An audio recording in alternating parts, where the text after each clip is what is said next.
Hello, class. Hope this video finds you all doing well. Happy Halloween. I hope you all had a safe one as well. Onomatopoeia is a figure of speech that we see in literature, and you may also find yourself using when creating your titles for effect. Remember, the figures of speech create emphasis, and what you're emphasizing is the sound of the word. It sounds like what it's describing, which is kind of cool. Can't help but think of boo with Halloween.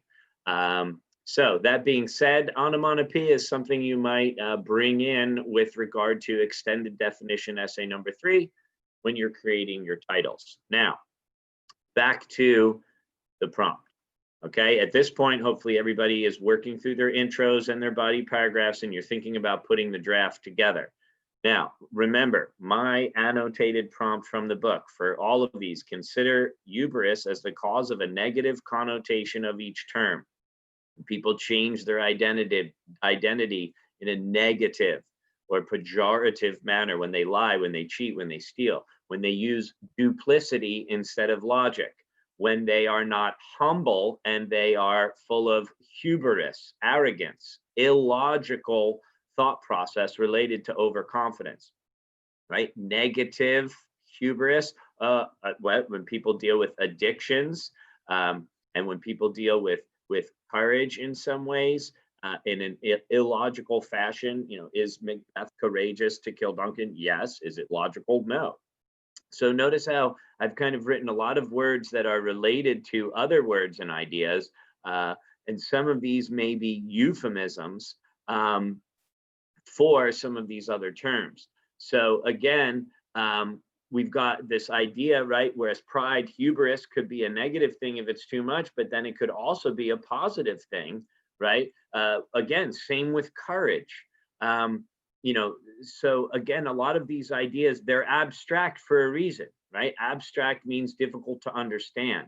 So what you're doing is you're doing an extended definition, right? Going beyond the traditional definition, the what. Now let's review some of the terms from the chapter in the book leading up to it, and then we'll briefly go over the readings that also extend the definitions, right? Denotation, dictionary definition, the explicit or direct meaning. Now, abstract means difficult to understand. It's not explicit or direct, right? And it's dealing more with connotations, the associated or secondary meaning of a word or expression in addition to its explicit or primary meaning.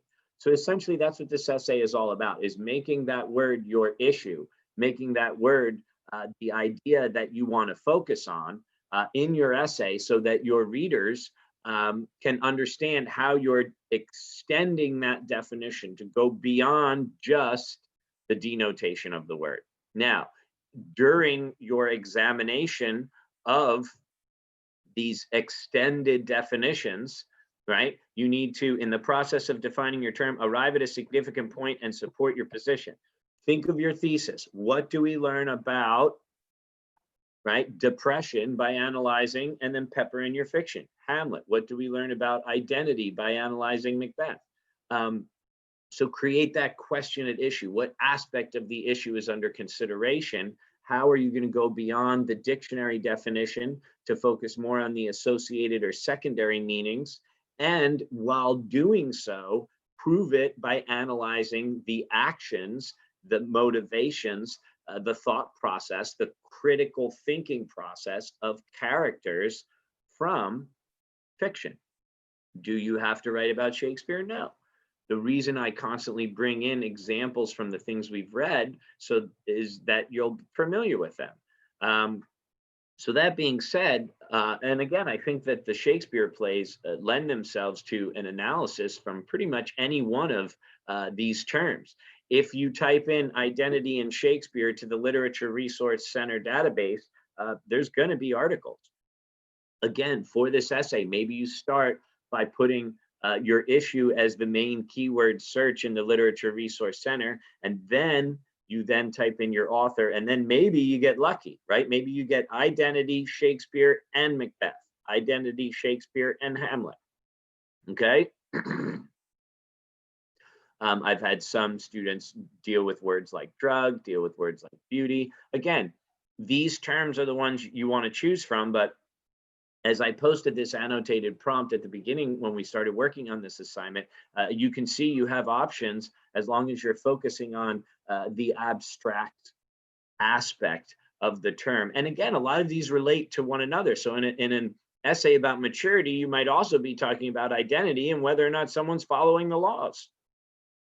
Now, the second part of the prompt, possible strategies for writing the essay. Again, stipulate, but don't begin with a dictionary unless you plan to use it or disagree with it. You should use it and or disagree with it. Remember, go beyond the explicit or direct meaning, the denotation, and focus on the connotation, the associated or secondary meanings of a word or expression in addition to explicit or primary meaning. Now, when you go beyond that, what should you focus on? Examples from fiction, explain the function or purpose of the term, right? Explore the etymology. Now, when we're looking at this Oxford English Dictionary, remember when searching for secondary sources in that video, I took you to the Oxford English Dictionary. Consider, right, this notion of euphemisms, right? The substitution of a mild, indirect, or vague, or abstract expression for one thought to be offensive, harsh, or blunt. So it's when you dull the meanings of things. And obviously obfuscation, the act or instance of making something obscure, dark, or difficult to understand. So the four terms from the chapter that directly relate to this essay topic: denotation, connotation, exploring euphemisms, looking for obfuscations, right? Particularly with fallacious appeals, with hidden assumptions, with illogical emotional appeals, and duplicity, what's being obfuscated. How is the appearance different from the reality? How are things not what they seem, right? Seeming versus being, appearances versus realities. So back to the prompt, think about, right, etymology. And when we have this notion, remember the abstraction ladder, right? The idea that you go from more abstract to concrete, more specific. So when you think about the dictionaries, the most basic dictionary definition is going to be when you Google the word. Then the next step would probably be dictionary.com, or maybe the next step would be merriam-webster.com. But then when you get to that Oxford English Dictionary, that is a secondary source that you have to access from the library database. It's not free on the internet, right? It's a very, very fruitful source for this essay. So I would hope that everybody is following that notion of the ladder of abstraction and looking at your term from a standpoint of the different definitions as they become more specific and concrete. Examine connotations, right? Use the history of a term to help make a point, right? Discuss what it is not, compare and contrast. Again, what relates to that? Dialectical thinking. When you look at the different connotations, what do we focus on? Rogerian strategy, by recognizing other interpretations of your issue. Draw analogies, make comparisons, right? Look at causes and effects. Bring in personal anecdotes invoking ethos with narration.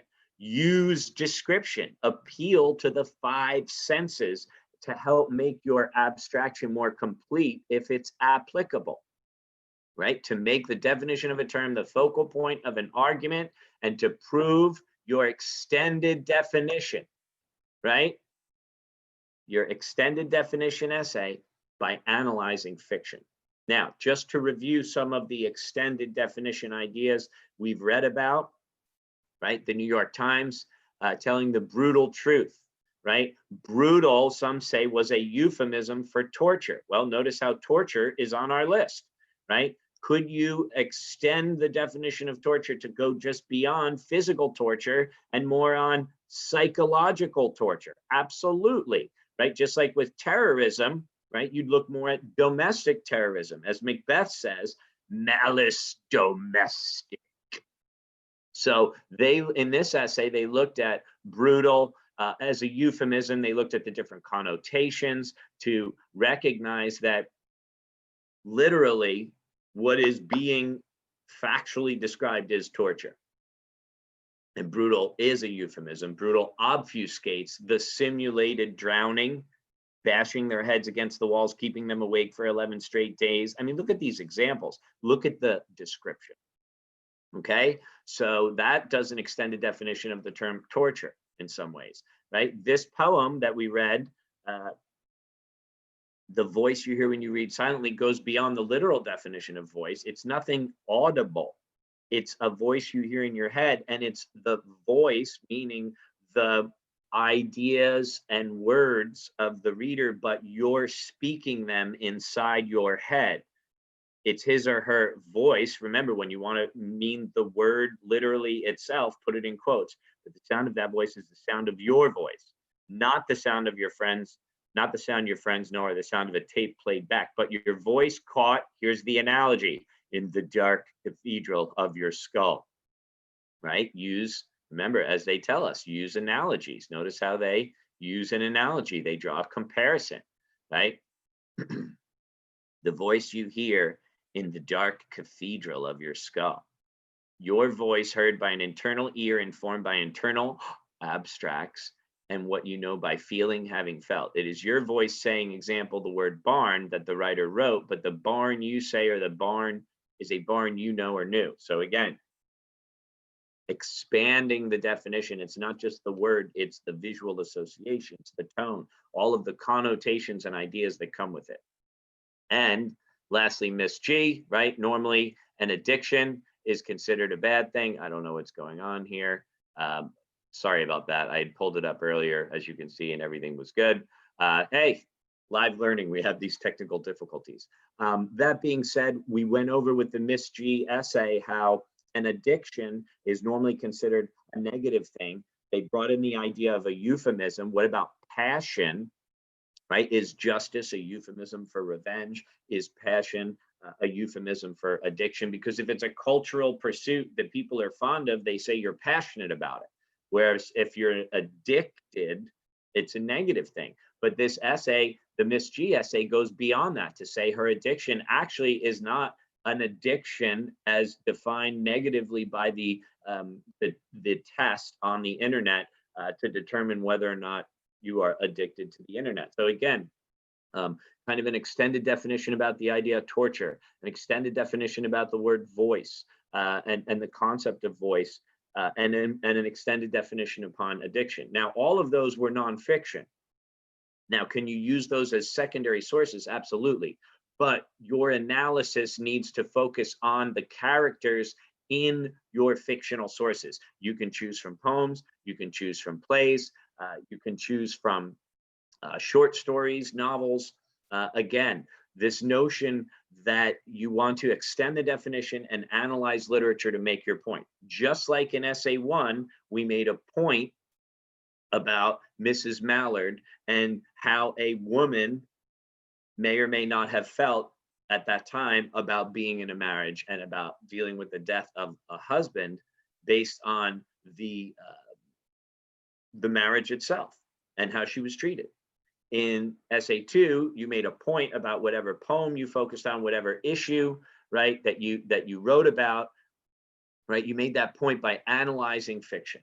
So remember, your secondary sources, the outside sources that you're quoting from and you do your précis on, those can be on your issue, those can be on your author, those can be on your fiction, those can be on a psychological concept. As long as they're reputable sources and you're quoting from them, that's you demonstrating your learning outcomes, synthesizing your analysis of the fiction with your evaluation of the secondary sources to make a point about, as our book told us in the reading on day 1 and 2, the human experience. What do we learn about life, about culture, about society? That's why we read literature and write about it, to learn about life. So what do we learn about identity by analyzing blank, pencil in your fictional source? What do we learn about courage? What do we learn about depression? What do we learn about addiction? And remember, all of these come from your critical thinking textbook. So I strongly suggest everyone considers logos as opposed to irrational hidden assumptions and illogical emotional appeals when analyzing your characters. I hope everybody considers page 60, philosophical counseling, the idea that by teaching people critical thinking skills, they can better understand how to avoid making illogical decisions. It's a form of therapy. Consider dialectical thinking, right? Consider Rogerian strategy, right? Consider the notion of the decisions the characters make and why they make those decisions and what their worldviews are. Again, all of these critical thinking strategies that we've been focusing on from this book are helpful as you are constructing your extended definition to expand on one of these abstract issues. So use the ideas from the book. You can even quote the book and use it as a source. Use criticalthinking.org as a source, as I went over in the videos. And hopefully by looking at my annotations of the prompt over the years and this video going over the terms from our chapter on definition has been helpful. So until next time, as always, please let me know if you have any questions, and I hope this helps you write with confidence. Thank you for listening. Thank you for watching.